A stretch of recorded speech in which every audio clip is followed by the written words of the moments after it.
Good morning, Studio 46. Good morning, Mr. Hull. How are you today? Fine, how are you, Mary? I'm doing wonderfully. We're just, I'll pop on video really quickly, but we're finishing another stream here at Valvoline World Headquarters. So you've got great internet connecting today because we're set up on multiple. Great. Can you make it so I can share the screens? Yes, absolutely. Give me just a moment.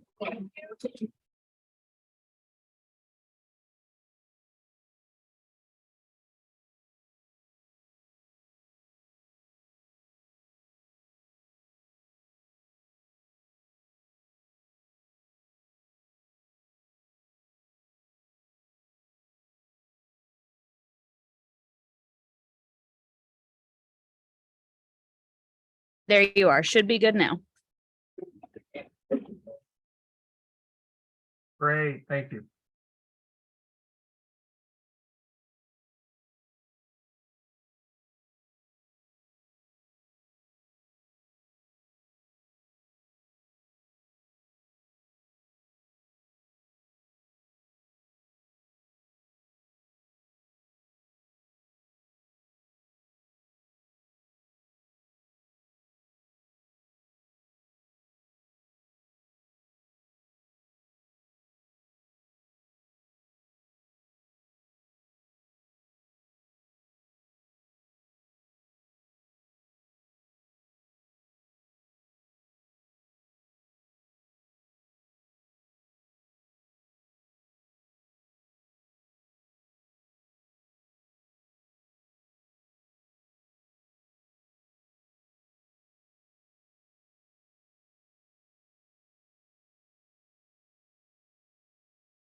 Morning, Mayor. Good morning, Scott. How you doing? Fine, sir. How about you? I'm doing it better. Couldn't stand it. Great to hear.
Morning, Judge. It looks like you're muted. No, I'll say what I just said. Sorry for being tardy, but I've been with a student group this morning, and it was a great opportunity to talk about county government and city government and being active as young adults in the process and knowing about the process. I think Mr. Jenkins is going to host them this afternoon. So apologize for being late. And we can get started, call this meeting to order. Jessica, would you call the roll?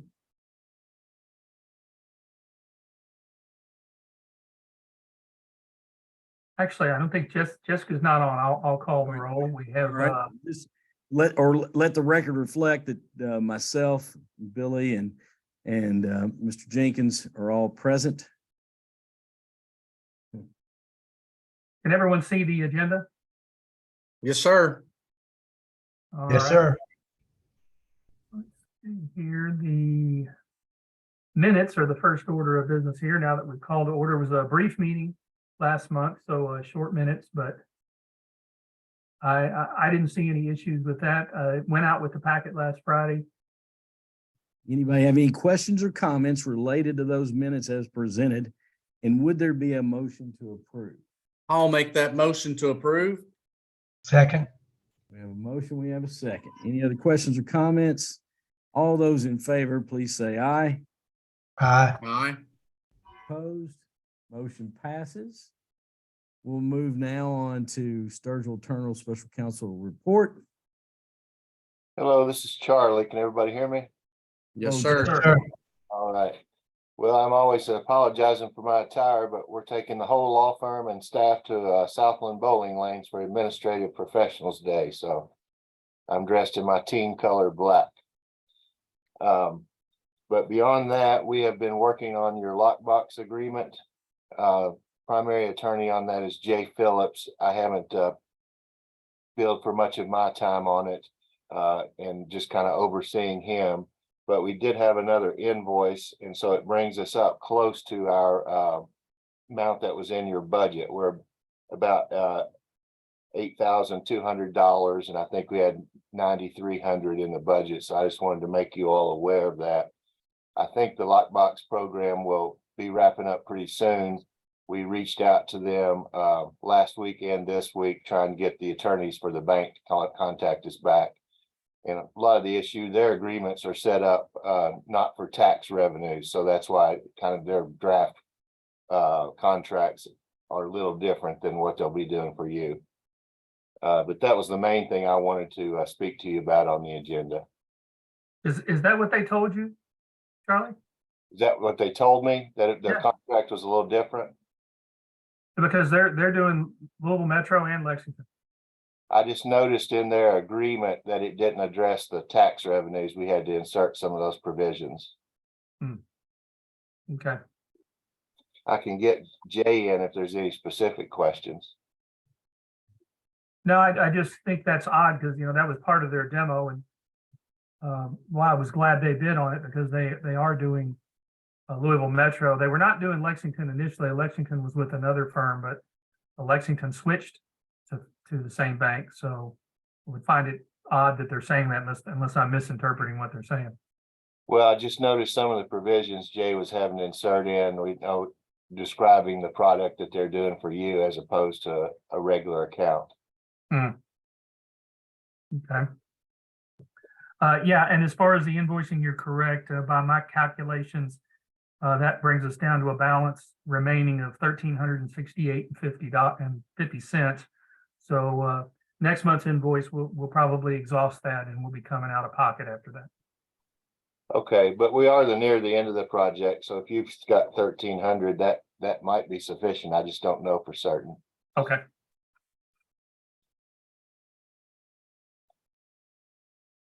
Any other questions or comments there?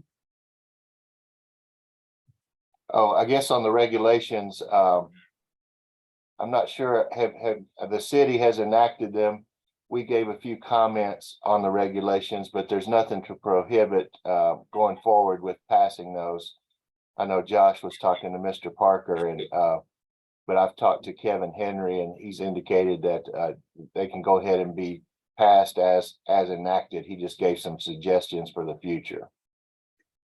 In regard to that, the fiscal court has approved them as well. Okay.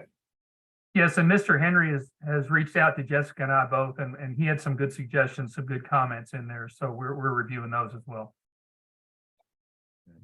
Don't you think, Scott, though, it's okay to go ahead and get this thing rolling and have the school board do the regulations? Yeah, Jessica was still diving into it a little more. She and I were going to meet later this week and discuss it. But yeah, there's nothing that Mr. Henry that raised that was a red flag would say, hey, don't do this yet. But I think he just had some very good observations and suggestions. So Jessica and I'll be talking about that later this week. All right, anything else? Any questions or comments? We'll move then, if that concludes special counsel report, to item number 3, P&I abatement request. Scott, I'll turn it over to you. Thank you, sir. So we have 3 taxpayers, but there's multiple factors here that we're going to talk about. Some of them it's 3 taxpayers, but 2 of them, it involves multiple years. So the first taxpayer, this is going to be an approval request for this taxpayer for this tax period, $86.87. That's $75 penalties, $11.87 interest. And then you can see the penalty and interest totals for each jurisdiction. spread out there. This is for net profit year 2021. And again, we're recommending approval. The situation here is this taxpayer indicates that the late filing and the late payments were due to their spouse's serious illness and subsequent death. The taxpayer was their spouse's primary caregiver during this very difficult time. Per our abatement policy, this does establish reasonable cause for abatement, and it is our staff recommendation to approve this request. So I'm going to go through all of them since we also have a denial in here, and then if you have any questions or if you just want to approve the report as presented, we can do that at the end. The number 2 here, you see it's the same taxpayer A. It's a different amount, different tax period, but the same situation with the death of the spouse. It's $218.13 is the amount we are recommending for abatement. That's $75 in penalties and $143.13 in interest. And you can see the city P&I, county P&I, and school P&I that is affected. And this is for their withholding periods in 2022. So we do see these from time to time. It's very sad, but definitely something we would approve abatement for. Taxpayer B here, this is a total request of $78.06, 75 penalty and $306 in interest, city, county, and school board splits. This is for the November 22 payroll withholding period, and we are recommending approval on this. I apologize for that, jumping around here. This taxpayer indicated that a check was issued and mailed via the Postal Service to the Revenue Commission, but however, they confirmed with their bank statements the check never cleared their account, and we confirmed that we never received it. Taxpayer promptly stopped payment on the check and reissued a replacement check. Per our abatement policy, this does establish reasonable cause, as this was entirely beyond the taxpayer's control, and they promptly addressed the issue with us. So that would also be recommended approval. And the final one here, taxpayer C, again, we're talking 2 different tax years. We are denying the $150 in total. Actually, that's not true. It's a little bit more complicated than that. Let me get into the explanation here. They've requested the late filing penalties for net profit tax years 2019 to 2021 that total actually $225. Since the 2019 was the taxpayer's first year of operation, we were able to grant a one-time courtesy waiver of $75 for that tax year. That does not require commissioner approval. That's a longstanding policy we've had for several years. However, the remaining 150 in late filing penalties, on their abatement request form, they check the box that indicates Revenue Commission advice or error as the reason for the abatement request. However, the narrative they provided makes no mention of any Revenue Commission advice or error. Instead, the narrative states that the business made no profit in 19, 20, or 21, and that they failed to file returns as they mistakenly assumed no tax returns were due. This is insufficient to establish reasonable cause for abatement. By law, it is the responsibility of the business to complete their due diligence and be compliant with all federal, state, and local tax filing requirements. Additionally, as indicated on our website, our forms, and our instructions, the filing of an annual net profit return is required regardless of the size of the business, the amount of revenue generated, and whether or not a net profit was realized. And for that reason, we deny the request for 2020 and 2021, but we did give them the one-time courtesy waiver, which gives them a little relief on that first year.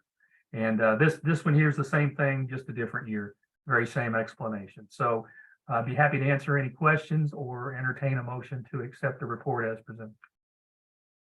I make a motion. Motion from Mr. Jenkins. Any second? I'll second. Any questions or comments? All those in favor, please say aye. Aye. Any opposed? Motion passes. Number 6, 2 refunds greater than 10,000. That's correct, Judge. So the first one here is both of these that I'm going to present to you are employee refunds. It's the exact same scenario, even the exact same tax year, only the amounts are different. This is for tax year 2022. It's $12,642.40. This is only a city and county refund. There's no school board portion. This employee refund request is due to the employee having the entire year of wages withheld upon them. In fact, they were working outside of Scott County during that tax year. After a complete audit review, we recommend approval. And just so you know, on these employee refund requests, there is a box there where their employer, their immediate supervisor, has to sign certifying that yes, they were outside of the jurisdiction during this time. That's part of our review process. So we recommend approval of this $12,642.40 employee refund request. Questions? I'll make a motion on that. And thanks for the description, Scott. You're welcome, sir. I'll second that motion. Any other comments? All those in favor, please say aye. Aye. Any opposed? Motion passes. All right, Scott? and this is, I'm sorry, Judge, didn't mean to Go step ahead. on you. No. So this is the second employee refund request, again, tax year 2022. It's a little less, $11,164.80. You can see the city and county splits. Again, there's no school board component to this. Very same situation. The taxpayer was not working in Scott County for the entire year, and their supervisor signed off on the form that is in fact correct. So it's our recommendation that this refund be approved. Make a recommendation, a motion. All right, we have a I'll motion. second. Second. Any other comments, questions? All those in favor, please say aye. Aye. Aye. Any opposed? Motion passes. Scott, number 7, RFP audit services. We need Yes, a Judge. motion for that. Yes, our RFP is ready to put out for audit services for several years, usually 3 to 5 years. At some point, we put this out for bid. And it's ready to go. We just need a motion to approve to release that RFP and get that process rolling. Any questions about that RFP? No, sir. I'll make a motion. Second. All those in favor, please say aye. Aye. Aye. Any opposed? Motion passes. Next, we will go to update no RFP on cyber risk insurance. Scott, you've got some new guidance and some discussion related to House Bill 522. Yes, sir, Judge, that is correct. So we had planned to put this cyber risk insurance policy out for bid because last year their premium was $29,577. So we knew it would exceed the $30,000 threshold. But the new guidance, Jessica working in conjunction with Devin and Stacy at City Hall, that number one, this is personal services, so it's not subject to RFP. Number two, we already use a broker for all of our insurance policies, so he is already shopping multiple potential carriers for this particular policy. And so for those reasons, it is not required to be put out for bid. I've already received the underwriting documents from our broker, and we're working with our managed services provider, our third-party IT people to get that completed and get that information to them. Also, House Bill 522, I just wanted to reference that because the legislature passed that last month. The governor signed it in March into law. It takes effect June 29th, and that raises the threshold from 30,000 to 40,000 after June 29th. So I didn't know if you were aware of that or were following that, but effective June 29th. House Bill 522 actually takes effect, and that threshold goes from 30 to 40,000 moving forward. So again, no board action there. I just wanted to give you a verbal update on that, and we are proceeding to hopefully get a decent quote this year. Very good. That's good news. We'll move on down for approval consideration for new PC and monitor per VC3 quote. Yes, I need a motion to approve this because it exceeds my $2,500 threshold. I'm authorized to make purchases up to 25.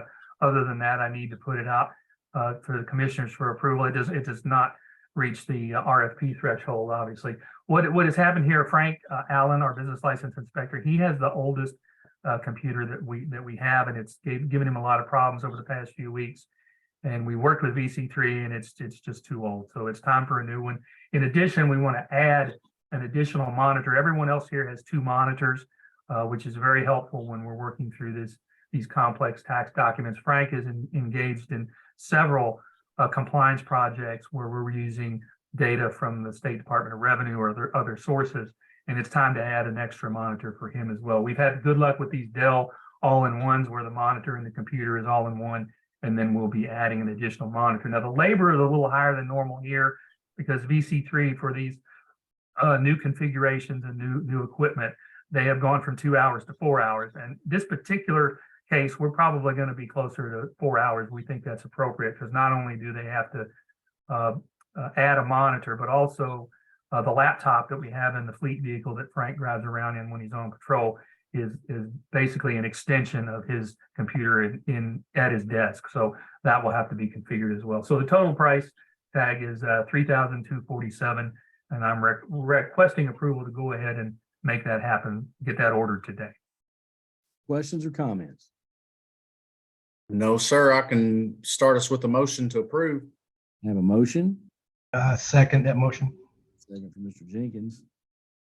All those in favor, please say aye. Aye. Aye. Any opposed? Motion passes. Get that man a computer. We'll go to number 10, general discussion. Yes, I thank you for that approval, and so does Frank. So, general discussion. All right, so we do have a new cabinet for economic development report that I want to share with you here. We do have a new one in March. The company's called LandCal LLC. It's a KBI policy, which could potentially have a local wage credit with it. It is a preliminary approval. It's a $600,000 project cost. The incentive is $175. Average hourly wage is $26 an hour. They have 12 jobs now. Looks like they're going to be adding 10 more. It's a non-retail service technology, and I have also pulled up or I did. I don't know what's going on. Let's see here.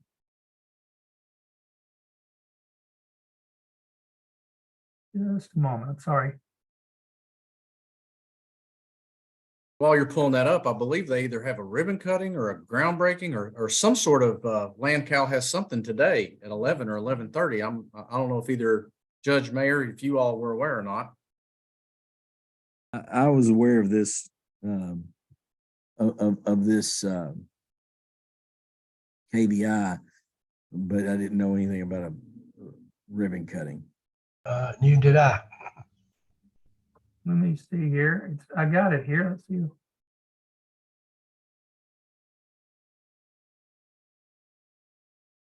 Everyone see that now?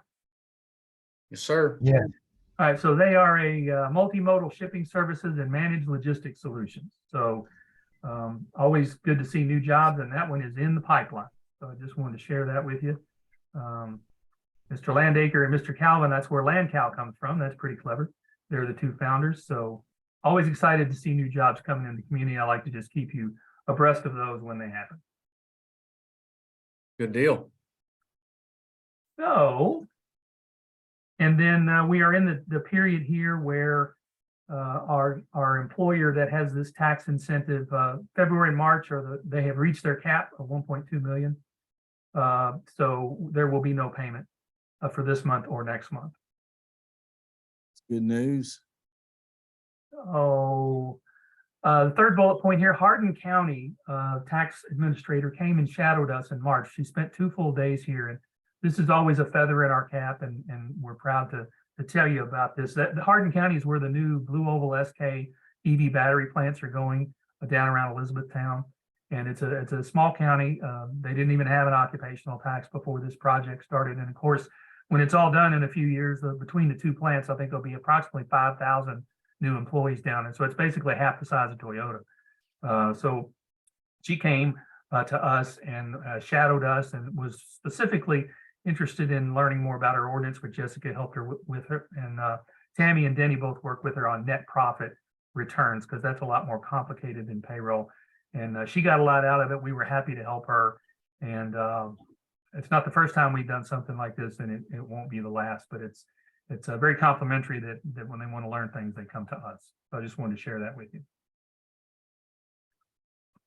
It's always great to share and have collaboration between like agencies.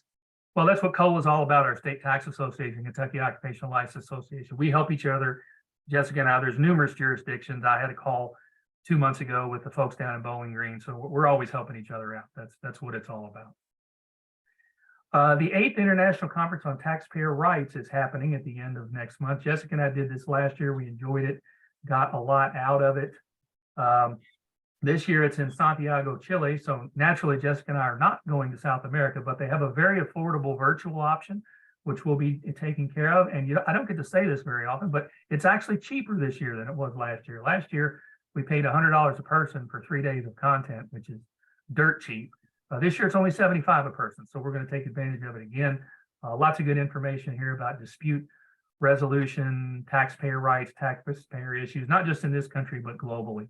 So, and the judges roundtable, I will miss part of that because that will also be our commissioners meeting day, May 24th, but I'll just miss an hour of that, but I'll still be able to take care of everything else and Jessica can fill me in. But it's pretty much a taxpayer advocate ombudsman type of an issue. And we like to stay up on what the current trends are. So we will be, that was already in the budget. That was in the budget last year. I put it in for this year, but it will actually be a little cheaper this year. So I just wanted to share that with you.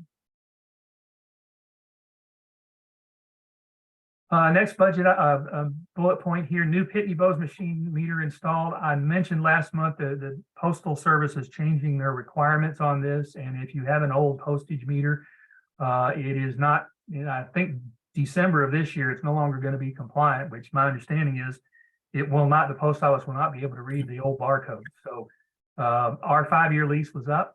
So we went ahead and renewed and it only went up about $70 a quarter. So that wasn't too bad. Got a brand new machine. It's fully compliant. So that's not an issue that we will have. It's been installed. We've been trained on it and it's working just fine. So that's good news. The next bullet point item, Senate Bill 112, also was passed out of the General Assembly last month and the governor signed it into law. This is really a big deal for tax administrators all across the state. Effective June 29th, we can now share confidential taxpayer information with other jurisdictions for audit purposes. In 2021, we had a little piece of this where we could just do it with employee refunds. Now we can talk about anything, net profits, payroll, whatever, even jurisdictions that have insurance premiums and transient room taxes where they collect it. So this is a big deal. Starting June 29th, we can start without an existing confidentiality or exchange of information agreement between Lexington or Jessamine County or whatever. Now we can just share that because it will be state law June 29th. So that's a pretty big deal. Another item, we're very excited about this, is we have received our Dropbox.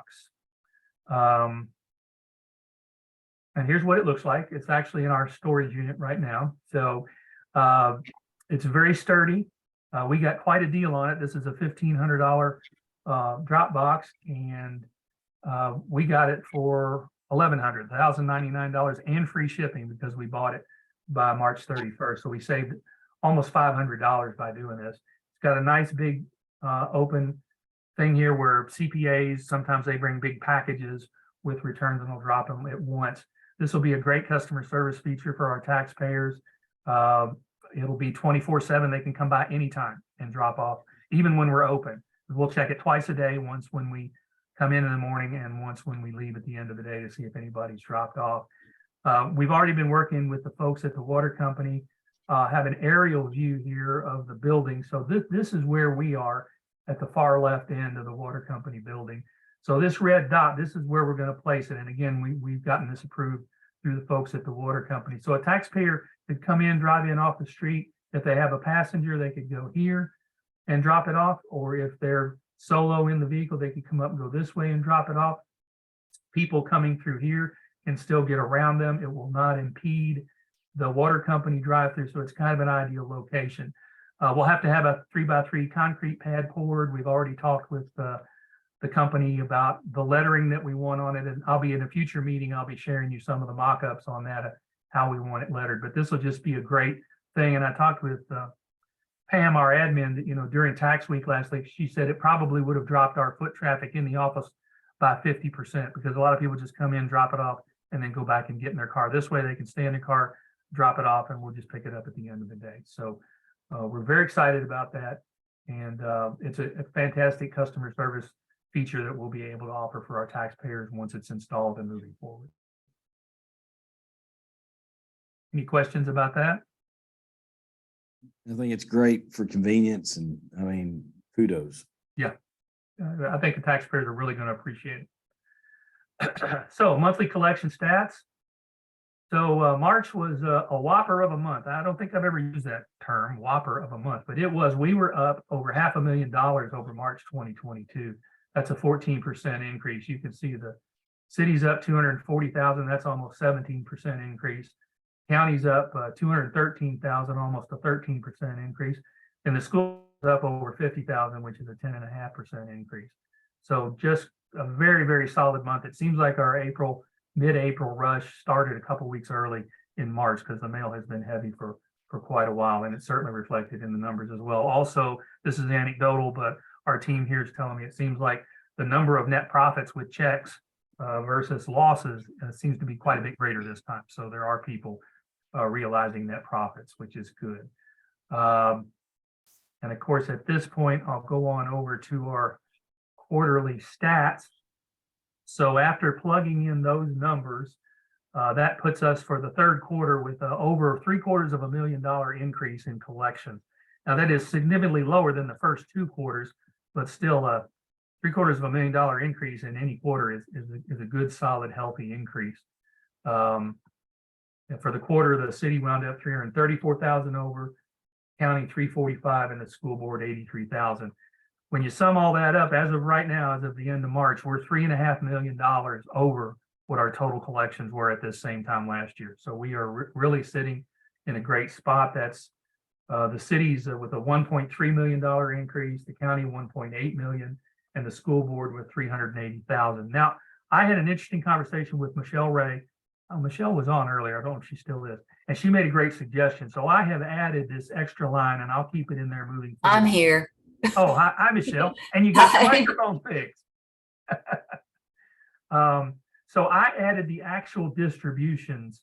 This is what we collected on your behalf this year. This is what we've actually distributed to you from July to March. So for example, Mayor, you don't have another $1.3 million potentially to spend, but you do have over $1 million.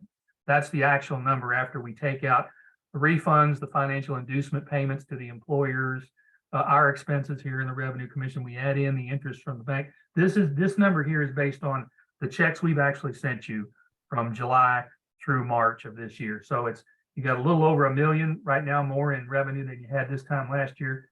The county, it's over $1.5 million, and the school board, it's 274,000. So that gives you a more realistic sense that this is great in terms of, okay, this is how much more we did in collections versus last year. This is really a Revenue Commission performance number, but this is the actual money we've given to you over the first 3 quarters of this fiscal year. So I hope you find that helpful. I think Michelle indicated she would find it very helpful. So.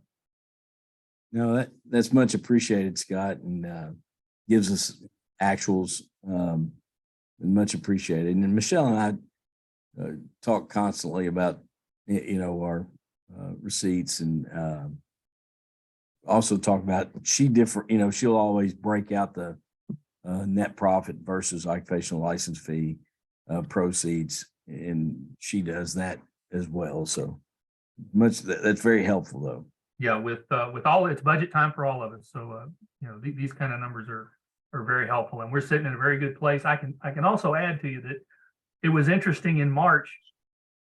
We actually exceeded the March 2022 numbers on March 20th of this year. With 11 days left to go, we had already beaten March of 2022. And the same thing has happened in this month in April. By April 19th, we had already exceeded the April 2022 numbers. So we're poised here to have off to a good start here for the fourth quarter as well. So good numbers, and I'm happy to share them with you. Any questions? No, thanks very much. Nope. Great. All right, so then this is the new accounts portion of it. We had 162 new accounts opened in March, 69 closed. That compares with 74 opened and 106 closed in March of 2022. So both of those numbers are going in the right direction. We're currently sitting with the first 3 months of this year. 411 new business accounts have been opened here, and we closed 145. That's an average of 137 new accounts per month for the first 3 months, and we're averaging 52 closed. So still a strong performance there in terms of how many accounts we're getting set up. And then I updated these numbers as well. So we're now, since 2017, we're net 2,000, over 2,000 new accounts. We've broken the 2,000 threshold. 2,000 more new accounts in that time period. So good news there, still a lot of economic development activity. And I think this also feeds into the increased collections we're seeing as well. So any questions on the newer closed accounts? No, appreciate that information. You're very welcome. Well, unless anyone has anything else, that concludes the general discussion. And as I mentioned earlier, our next regularly scheduled meeting would be the fourth Wednesday in May, which is the 24th at 10 a.m. Much appreciated. And any other questions or comments? Would there be a motion to adjourn? So moved. I'll second. All right. All those in favor, click your leave this meeting. That's All what- right. Thanks, everybody. See you next Later, month. everybody. Thanks, Scott. Yeah. Thanks, Scott. Thank you. Thank you.